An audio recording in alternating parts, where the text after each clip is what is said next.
올은 가정의 달입니다. 그 가운데 특별히 가정의 가장 중심이 되는 부부의 관계, 이 부부의 관계가 원만하고 건강해야 가정이 또 건강하거든요.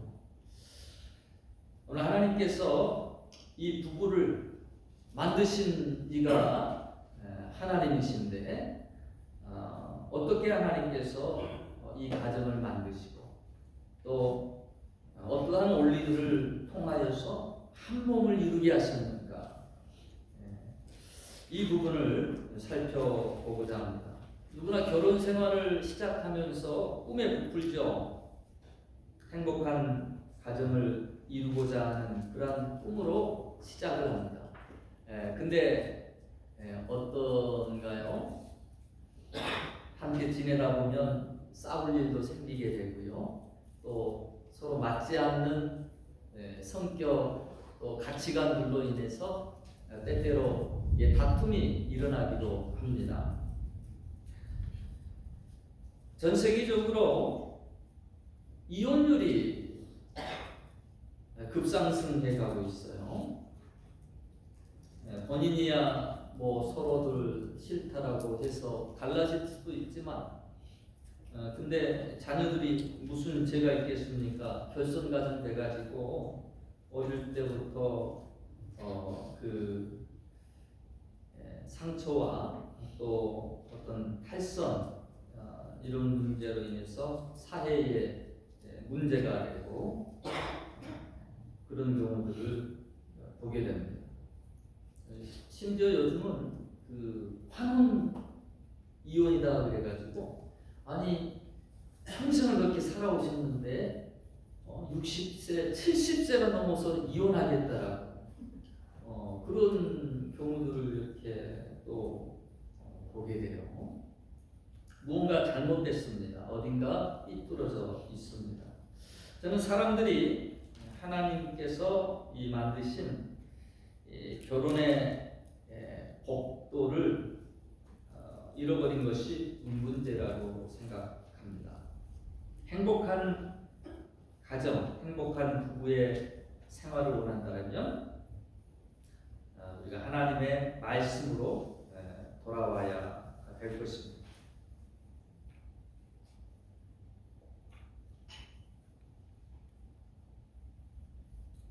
여러분, 분명히 하나님이 부부 관계를 허락해 주신 것, 그 안에는 오아시스와 같은 그런 축복이 있습니다. 그런데 그것을 누리지 못하고 방황하는 이들이 많이 있어요. 왜 그렇습니까? 부부에 대한 하나됨의 비밀을 알지 못하기 때문입니다. 예수님께서 이 땅 가운데 이제 계시다가 하늘로 승천하시기 전에 제자들을 위해서 하나님을 믿는 하나님의 자녀들을 위해서 기도하면서 우리가 하나 된 것 같이 삼위일체이신 하나님이 하나 된 것 같이 저들이 하나 되게 하옵소서. 하나 되기를 위하여서 기도했습니다. 사실 이간질하는 사탄, 마귀가 얼마나 우리들 가운데에서 그렇게 분쟁과 다툼을 일으키고 하나 되게 못하도록 그 역사하고 있는지 모릅니다.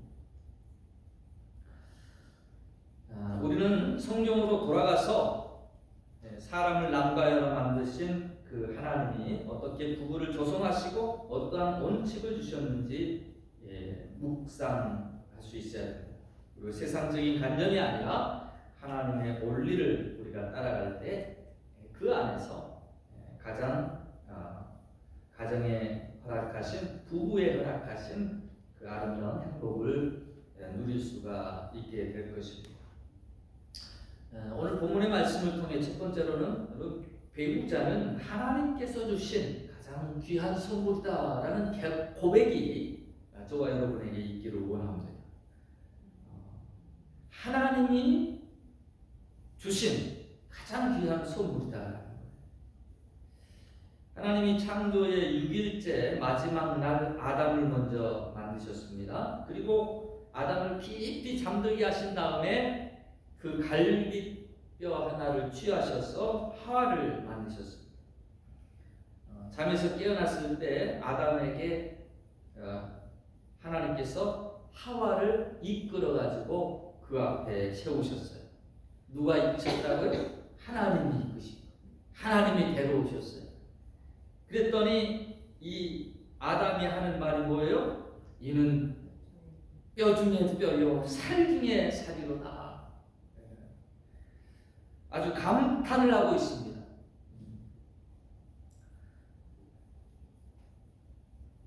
여러분, 하나님께서 우리 각자에게 배우자를 이끌어 주셨다라고 하는 이것을 인정하는 것이 참 중요합니다.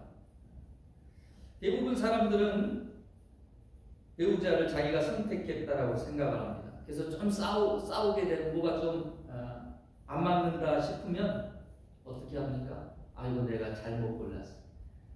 내가 박 씨를 택하는 게 아니라 김 씨를 택했어야 됐어.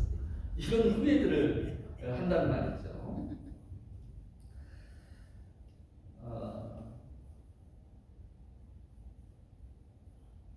그래서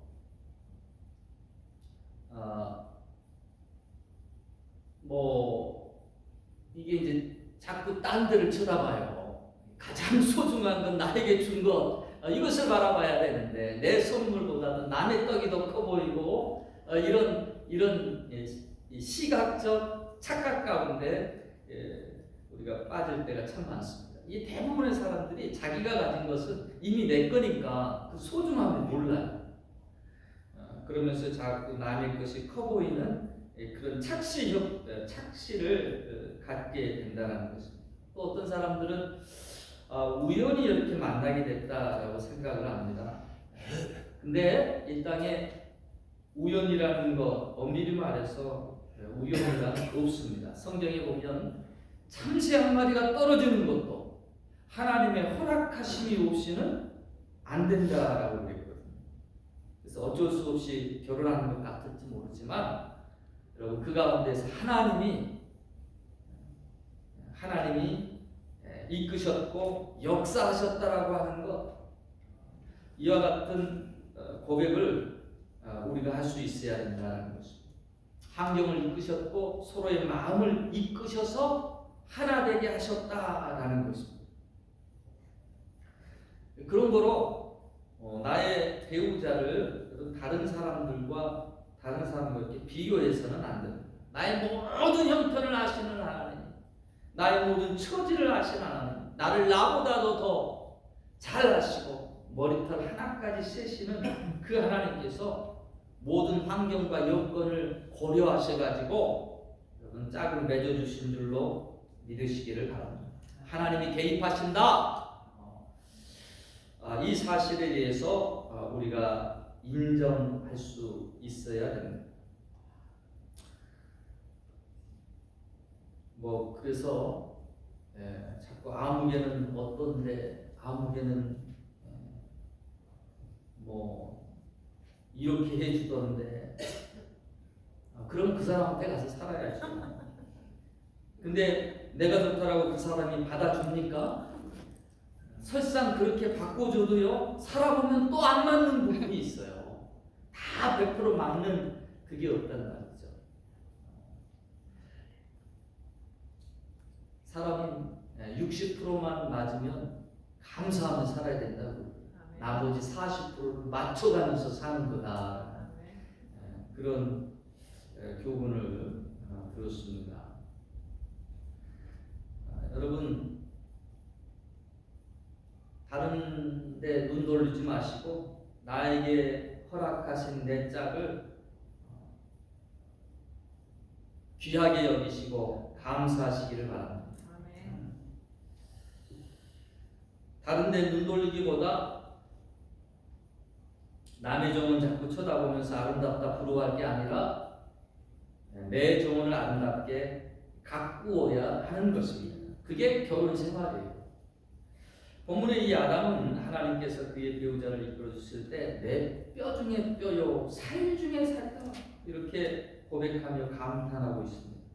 하나님께서 내 형편과 처지에 맞게끔 베풀어 주신 귀한 선물이다. 이와 같은 믿음이 있을 때 여러분 이 믿음 위에서 그 부부가 세워지게 돼 있고 그 가정이 세워지게 돼 있고 또 행복한 가정이 되게 된다는 것입니다. 그래서 하나님의 개입하심, 하나님의 역사하심, 하나님의 이끌어 주심을 여러분 신앙인들은 고백할 수 있어야 됩니다. 자, 두 번째로 부부는 둘이 한 몸을 이루는 존재라는 것을 알아야 됩니다. 오늘 24절에 뭐라고 그랬습니까? 이러므로 남자가 부모를 떠나 그 아내와 연합하여 둘이 한 몸을 이룰지니라 라는 말씀을 주고 있습니다. 부부는 둘이 아니다라는 것입니다. 연합하여 한 몸을 이루는 존재입니다. 바꿔 말하면 결혼하기 전에는 아직 한 몸이 아니라 할프라는 거야. 할프. 그러다 결혼을 하고서야 비로소 한 몸이 된다라는 것이죠. 혼자로서는 온전하지 못합니다. 혼자로서는 허전하고 부족합니다. 실수도 많고 허점들이 많습니다. 그렇기 때문에 결혼하지 않고 혼자 있을 때 사실은 온전한 것이 아닙니다. 우리 한국말에 노처녀 히스테라는 말이 있어요. 보통 감당하기 어려운 갈피를 못 잡는 그런 히스테리 부리는 사람이 노처녀일 때가 많다는 것이죠. 노총각들 보세요. 얼마나 그 삶이 궁색한지 몰라요. 잘 씻지 않아서 냄새도 많고 왜 이렇게 옷에 때는 끼어가지고 불쌍하게 다니는지 차치한 모습으로 다닙니다. 사람은 어릴 때 부모 슬하에 있어야 되고 때가 되면 부부를 떠나 부부가 되어야 안정된 삶을 가질 수 있는 것입니다. 이 가정, 이 부부 누가 만드셨다고요? 하나님이 만드셨어요. 아무리 친구가 잘해주고 형제가 잘해줘도 부족합니다. 한 몸 된 부부가 행복하기 위해서는 이 한 몸이라고 하는 인식이 있어야 돼요. 한 몸이다라고 하는 것, 여러분 내 아내가 내 남편이 아플 때 그 아픔을 자기 것으로 알고 또 상대방의 허물을 자기의 허물로 그렇게 아는 것, 그것이 한 몸의 인식을 갖고 있는 것입니다. 이것이 없이는 서로의 편의를 위해서 함께 동거하는 사람은 될지 몰라도 부부는 아닙니다. 상대편의 아픔이, 상대편의 고통이 내 것인 것처럼 같이 느끼고 같이 아파하고 같이 문제를 해결하려고 하는 그 마음이 바로 한 몸 된 부부의 마음입니다. 하나 되기 위해서 기억해야 될 것, 한 몸 되기 위해서 오늘 성경의 말씀은 연합하여라는 말을 먼저 붙이고 있어요. 연합하여 둘이 한 몸을 이루라. 한 몸을 이루기 위해서는 연합이 필요합니다. 여러분 연합이 무엇입니까? 쉽게 말하면요, 그것은 상대편의 흠과 잘못을 자기가 채워야 할 부분으로 인식하는 데서부터 시작합니다. 중요한 부분이에요. 다시 한번 말씀을 드립니다. 연합이라는 것은 상대편의 흠과 잘못을 자기가 채워야 할 부분으로 인식하는 데부터 시작한다라는 것입니다. 사람은 누구나 장점이 있고 단점이 있어요. 짝을 이룬다라고 그러죠. 종이를 이렇게 딱 찢었으면 그 종이가 들쑥날쑥하잖아요. 둘이 그 들쑥날쑥한 것이 이렇게 딱 맞아가지고 하나가 되는 것처럼 여러분 부부도 서로의 장단점이 만나서 하나의 존재가 한 몸이 되는 것입니다. 결코 상대편의 어떤 부족한 부분들, 힘나할 부분이 아니에요. 그것 때문에 내가 필요한 존재입니다. 여기서부터 연합이 이루어집니다. 그런 거로 상대방의 잘못과 허물을 볼 때 이것이 내가 채워야 할 부분이구나 이렇게 생각할 수 있으시기를 바랍니다.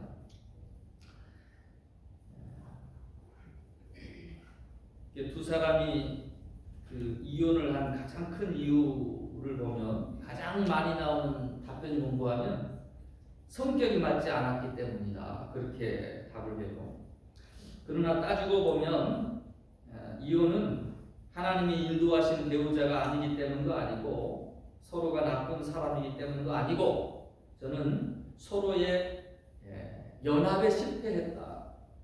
연합의 비밀을 모르고 연합하는 데 힘쓰지 못했기 때문에 즉 서로의 허물을 덮어주고 채워주고 도와주지 못했기 때문에 그렇게 실패하는 것이다 라고 말하고 싶습니다. 여러분 연합의 비밀을 아시기를 바랍니다. 연합의 비밀을 통하여서 한 몸 이루시기를 바랍니다.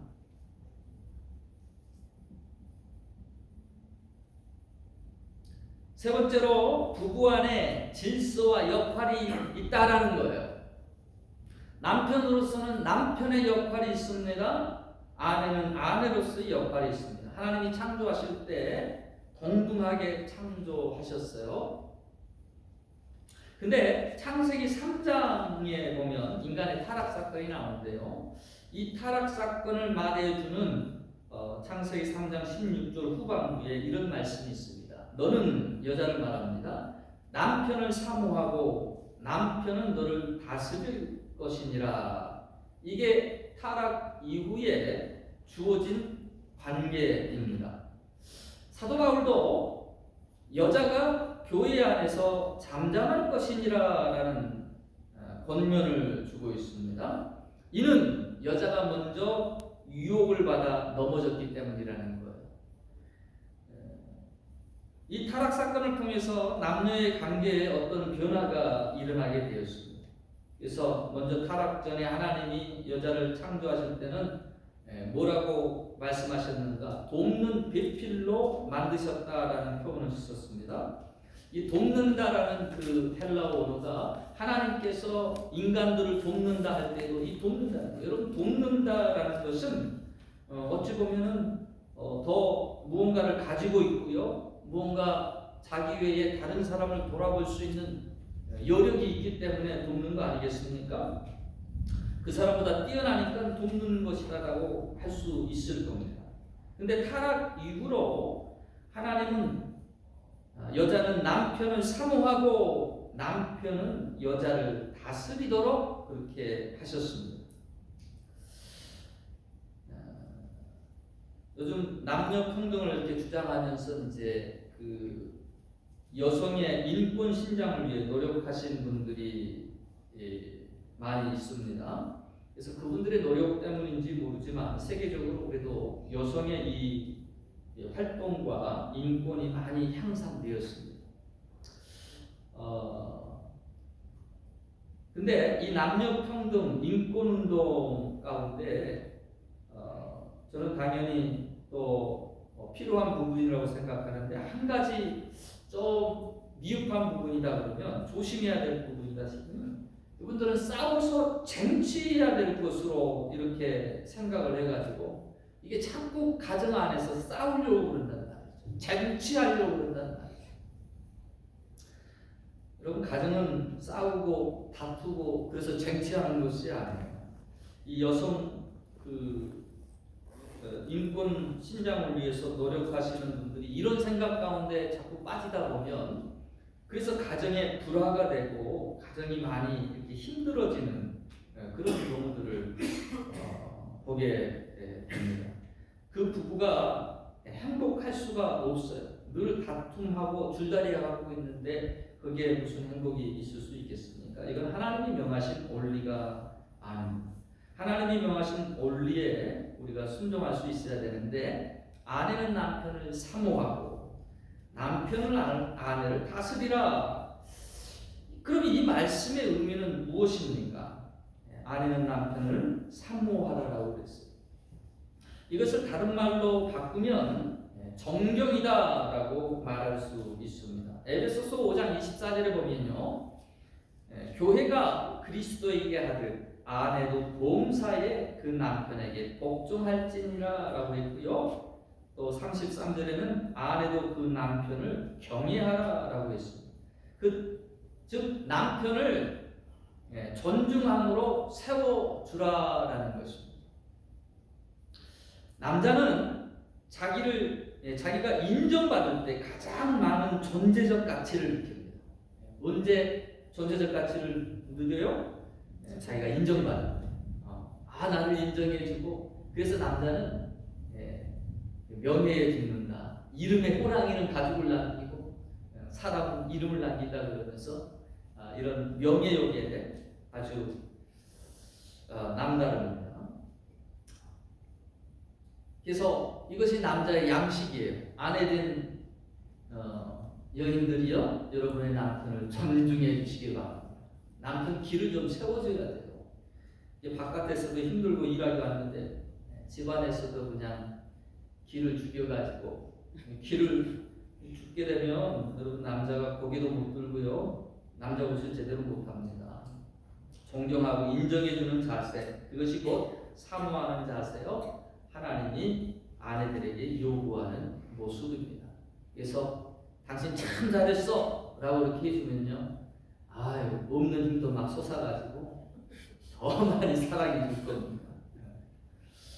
남편은 아내를 다스리라라고 했습니다. 다스린다라는 의미를 어떻게 설명할 수 있겠습니까? 다스린다라는 것은 군림하는 것을 말하는 것이 아닙니다.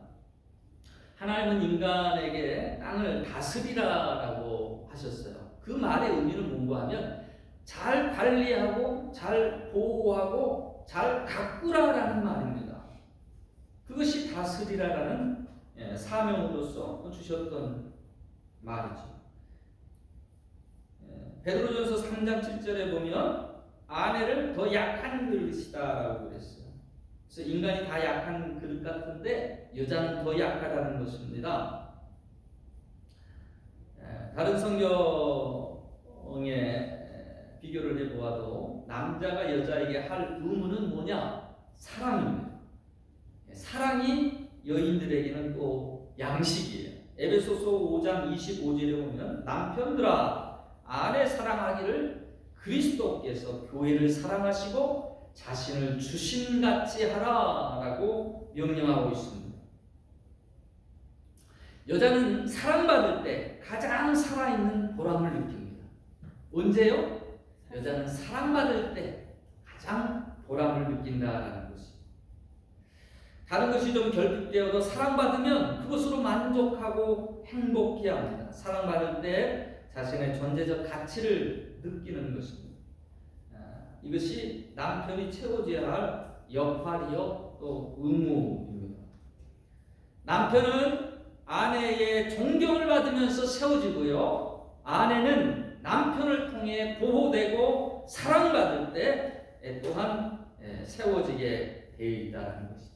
그래서 서로의 역할을 잘 감당할 때 부부의 행복이 깃드는 것입니다. 자기의 역할을 감당치 않으면서 상대편의 헌신과 사랑만을 기대하고 바랄 때 이 행복의 열매가 맺어질 수 없는 것입니다. 그래서 도리어 이 기능이 깨어질 때 부부의 관계가 깨어지고 또 행복이 깨어지고 평화가 깨어집니다. 한 가지 더 생각할 것은 에베소서 5장 23절에 이는 남편이 아내의 머리됨이 그리스도께서 교회의 머리됨과 같음이니 그가 친히 몸의 구주시니라라는 말씀이 나와 있어요. 하나님이 남편에게 머리의 지위와 역할을 주셨다라는 것입니다. 이것이 남편에게 있다라는 거예요. 가끔 보면 우리 남편들이 아내에게 자녀가 잘못했을 때 너는 집에서 예교육을 어떻게 시켰냐 그러면서 핀잔을 주는 때가 있어요.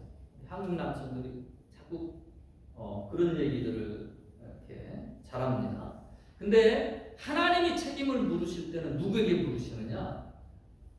머리인 남편에게 묻습니다. 여러분, 남편들이요 가정에서 여러분의 책임에 대한 더 막중한 그 의무를 깨달으시기를 바랍니다. 자기의 활동은 사업처, 그래서 돈 버는 것이 내 일이고, 가정은 그 아내가 집사람이 테이크 케어하는 곳이다. 그 잘못된 생각. 하나님이 가정의 머리로서 남편을 두셨다라는 것.